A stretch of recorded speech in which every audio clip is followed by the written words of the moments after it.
na questão 7, nós queremos calcular o coeficiente angular das retas. São todas retas R aqui, cada uma delas está passando aqui com uma determinada inclinação. Então vamos lá. Coeficiente angular, ele é a maneira mais simples de calcular ela é quando eu conheço a inclinação da reta, ou seja, o ângulo que ela corta o eixo X. Como aqui eu conheço os valores dos ângulos, então fica fácil calcular esse coeficiente angular. E normalmente quando eu estou indicando o coeficiente angular de uma reta específica, eu coloco assim, o nome dela como um subíndice aqui. Então, um subscrito. Então eu tenho o coeficiente angular da reta R, nesse caso aqui vai ser a tangente de 45 graus, que nós sabemos que é igual a 1. Coeficiente angular dessa reta, então, é igual a 1.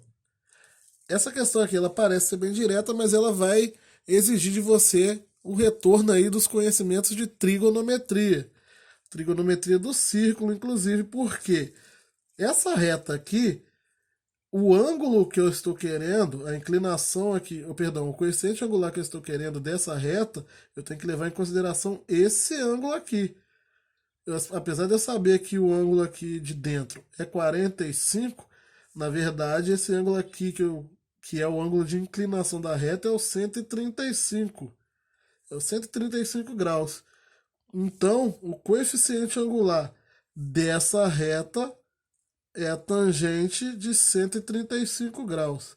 E aí que vem o problema, 135 graus, lembrando lá da trigonometria. 135 é um ângulo do segundo quadrante, tá por aqui, 135 graus.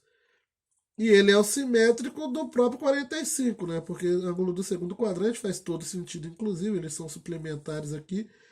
Ele é o simétrico do 45 graus. Ângulos, aí você tem que lembrar da redução de quadrante. Como ele é do segundo, ângulos do. Lembra da tangente. A tangente ela é positiva no primeiro, nos quadrantes ímpares, no caso, no primeiro e no terceiro, e negativa no segundo e no quarto. E o valor dela é o mesmo valor do simétrico do ângulo no primeiro quadrante, ou seja, a redução do cara do primeiro quadrante. E do 45 do 135 é o próprio 45. Sempre que os ângulos são suplementares, eles são simétricos aqui, né? Então, eu tenho o 135 mais 40, perdão, eu tenho então que a tangente do 135, ela é a negativa da tangente do 45. Então, o coeficiente angular de R, nesse caso aqui, é menos 1. Trigonometria que você tem que lembrar. Nesse caso, tangentes são negativas para ângulos do segundo e do quarto. E o valor numérico é o mesmo do simétrico delas. Do mesmo do simétrico dos ângulos. Já no exemplo C, eu tenho uma reta que tem a inclinação igual a 30. Então quer dizer que o coeficiente angular dessa reta R aqui vai ser a tangente de 30 graus. A tangente de 30 graus equivale a raiz de 3 sobre 3, bem direto.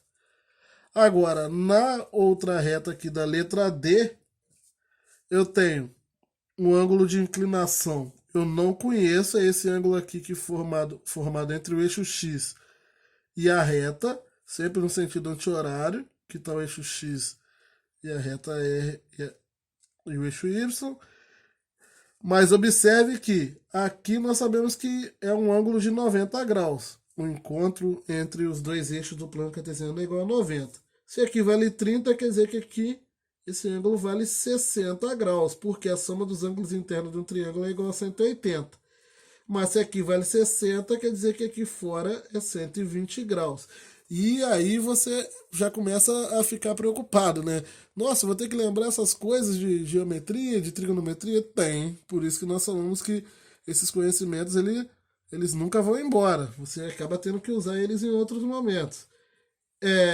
Então, o coeficiente angular da reta é a tangente de 120. De novo, tangente de 120, de novo, será um ângulo aqui do.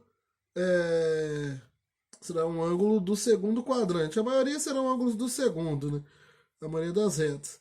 Então, Ângulo do segundo quadrante, 120 está por aqui, o simétrico dele é o próprio 60, do outro lado.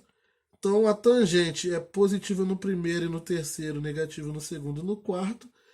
A tangente do 120 vai ser